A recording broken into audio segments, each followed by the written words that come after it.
Hello students, आप सभी का स्वागत है टीचिंग आगे मातो यूट्यूब चैनल। जी हाँ स्टूडेंट्स, पहले विजिट कर लाइक करना, शेयर करना, वीडियो को फॉरवर्ड करना है, सब्सक्राइब करना मोर अपडेट के लिए। आज हम बात करेंगे बिहार स्टेट यानी बिहार टेट का एग्ज़ाम जो है उसका नोटिफिकेशन जो है फाइनली आ चुका है, जिसमें सेकेंडरी एंड सीनियर सेकेंडरी का जो भी इंटरेस्ट रख रहे हैं छात्र छात्राएँ वो अप्लाई कर सकते हैं। और लिंक जो जहाँ तक बात है लिंक एक्टिवेट का, तो 14 दिसंबर यानी 14 दिसंबर से लिंक एक्टिव हो चुका है। साइड में जाकर आप जो है बिहार टेट का अप्लाई कर सकते हैं और यही जो है फॉर्म का लास्ट डेट 2 जनवरी तक है। इसमें जानेंगे कि सिलेबस क्या रहेगा और क्या क्या पढ़ना है, तो चलिए चलते हैं, अंत तक बना के रखिएगा। तो स्टूडेंट्स, आप देख पा रहे हैं बिहार विद्यालय परीक्षा समिति पटना माध्यमिक शिक्षा पत्रिका परीक्षा स्टेट 2024 के आयोजन एवं उक्त परीक्षा में सम्मिलित होने हेतु आवेदन पत्र भरे जाने के संबंध में इच्छुक विद्यार्थियों के लिए एक आवश्यक सूचना है। जैसे कि आप देख पा रहे हैं यहाँ पर पत्रिका परीक्षा के प्रश्न जो रहेंगे वो ऑब्जेक्टिव यानी बहुविकल्प प्रश्न रहेंगे और प्रत्येक का 1 अंक दिया जाएगा। इसमें कोई किसी प्रकार का नेगेटिव मार्क नहीं रहेगा स्टूडेंट, इसके लिए बहुत अच्छा है। और यदि बात किया जाए तो परीक्षाओं का विषय आप देख पा रहे हैं, साथ ही साथ परीक्षाओं का जो आपका सब्जेक्ट होगा, इसमें 12 सब्जेक्ट का जो होगा वो माध्यमिक पेपर 1 होगा। जो पेपर 1 के लिए अप्लाई करेंगे माध्यमिक के लिए, उसमें पेपर 1 जो रहेगा उसमें विषय के संख्या का कोड आपको दिया हुआ है, यहाँ पर आप देख पाएंगे। उसके बाद थोड़ा सा नीचे आइएगा तो साथ साथ साइड में आप देख पा रहे हैं, राइट साइड में यहाँ पर क्वालिफिकेशन भी दिया हुआ है, यानी किसी भी मान्य प्राप्त विश्वविद्यालय से यदि आप स्नातक किए या पीजी किए हैं तो उसको कम से कम 45% के मार्क्स होना चाहिए।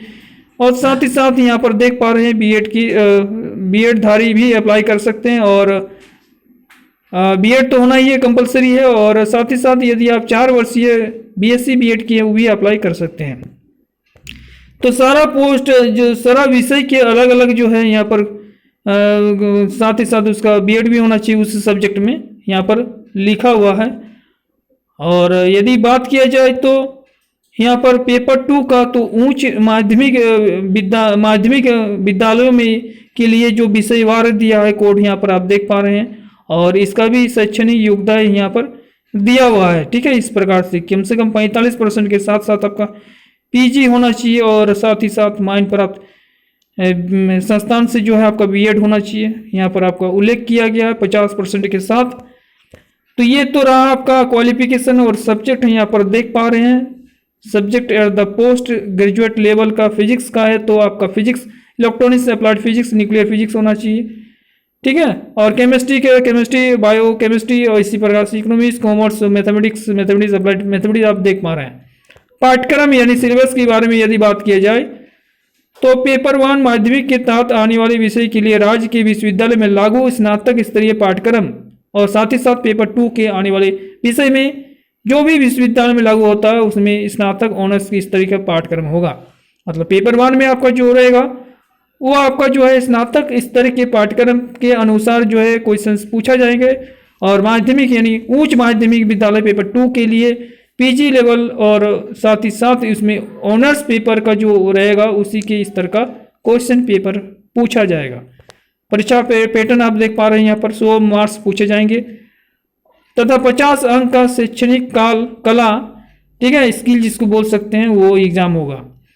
अपने विषय के अकॉर्डिंग जो है माध्यमिक में एग्जाम होगा आपका 100 नंबर का और स्किल टेस्ट के तहत 50 क्वेश्चंस पूछा जाएगा जिसमें पेडागोजी इंक्लूड रहेगा। 150 क्वेश्चंस यहाँ पर आप देख पा रहे हैं। ठीक है, उम्र सीमा का यदि बात किया जाए तो उम्र सीमा जो है यहाँ पर 37 वर्ष आयु पूरा किए हो 1 अगस्त 2024 को अधिकतम आयु जो है जनरल के लिए पुरुष के लिए 37 वर्ष, महिला के लिए 40 वर्ष रखा गया है। पिछड़ा वर्ष के लिए 40 है और अत्यंत पिछड़ा वर्ष के लिए भी 40 वर्ष से महिला पुरुष दोनों के लिए, ST SC के लिए आप देख पा रहे हैं 42 रखा गया है। ठीक है, उत्तीर्ण होने के लिए कम से कम जनरल को 50% लाना पड़ेगा, 150 में 50% निकाल लीजिए जितना होगा। ठीक है, और पिछड़ा वर्ग के लिए 45.5% और OBC वाले के लिए 42.5% और दिव्यांग के लिए 40%, महिला के लिए 40%, ST SC के लिए 40% रखा गया। ठीक है, हालांकि यदि आप अन्य जिले से अप्लाई करना चाह रहे हैं, यदि दूसरे राज्य से भी अप्लाई करेंगे तो उसमें आप जो है 50% कम से कम होना चाहिए उत्तीर्ण के लिए स्टेट। ठीक है, प्रमाण पत्र आप देख पा रहे हैं यहाँ पर परीक्षा शुल्क जो है सामान्य व आर्थिक ईडब्ल्यूएस और एसटीएस ईडब्ल्यूएस और BC1 और BC2 के लिए 960 रुपये रखा गया है पेपर 1 अथवा पेपर 2 के लिए। यानी एक पेपर में यदि आप अप्लाई करना चाहते हैं तो आपको 960 रुपया आवेदन शुल्क लगेगा, परीक्षा शुल्क जिसको बोलते हैं। और पेपर 2 दोनों पेपर, वो पेपर 1 और पेपर 2 यानी माध्यमिक और उच्च माध्यमिक विद्यालय में के पोस्ट के लिए यदि आप अप्लाई करना चाहेंगे तो 1440 रुपया यहाँ पर आपको पे करना पड़ेगा, यानी ऑनलाइन पेमेंट करना पड़ेगा। STSC के लिए 760 रुपया है और दोनों पेपर के लिए 1140 रुपया यहाँ पर इंक्लूड है। नॉर्मलाइजेशन होगा या नहीं होगा तो देखिए, कंप्यूटर बेस्ड ये टेस्ट होगा। अलग अलग पालियों में प्रश्न पत्र अलग अलग कठिनाई स्तर की होनी चाहिए, यदि होनी नहीं चाहिए। यदि बाय द वे पटना का किसी शिफ्ट में जो है कठिनाई हो इस तरह का यदि प्रश्न पूछा जाएगा तो इस कंडीशन में नॉर्मलाइजेशन होना तय है, ठीक है। और इस प्रकार से देख पा रहे हैं नॉर्मलाइजेशन। प्रवेश परीक्षा की अवधि यदि देखा जाए तो जो है 150 मार्क्स का 230 मिनट का यानी 2 घंटा 30 मिनट का क्वेश्चन, 2.5 घंटा का समय आपको दिया जाएगा 150 क्वेश्चन के लिए, ठीक है। और यहाँ पर आवेदन जो है 14 दिसंबर से लेकर 2 जनवरी 2024 तक अप्लाई कर सकते हैं।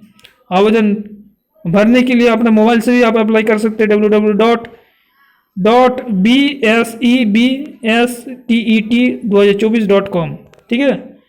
ये वेबसाइट आप देख पा रहे हैं 14 नंबर का वेबसाइट है यहाँ पर, और इसी वेबसाइट से द्वारा जो है आप जो है अप्लाई कर सकेंगे। फोटो का साइज इस प्रकार से देख पा रहे हैं। पेमेंट कैसे करना है, प्रमाण पत्र क्या क्या अपलोड करना है, सेल्फ अटेस्टेड प्रमाण पत्र अपलोड करना है, मैट्रिकुलेशन का प्रमाण पत्र, अंक प्रमाण पत्र जिसमें जन्म तिथि इंक्लूड हो, और इंटर का भी आपको प्रमाण पत्र और अंक प्रमाण पत्र, ठीक है।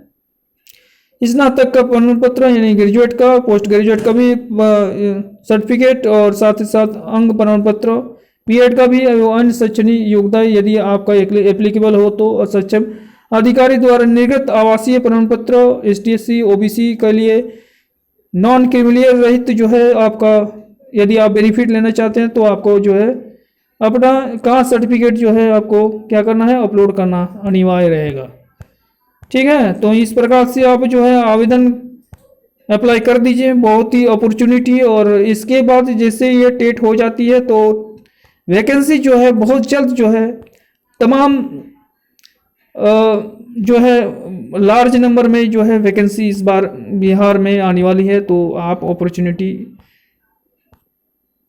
का बहुत बड़ा अपॉर्चुनिटी रहेगा आपके लिए, ठीक है। तो जैसे कुछ अपडेट आ जाता है स्टूडेंट्स तो इस प्रकार से अपडेट आपको मिलते चलेगा। इसके लिए धन्यवाद सभी को।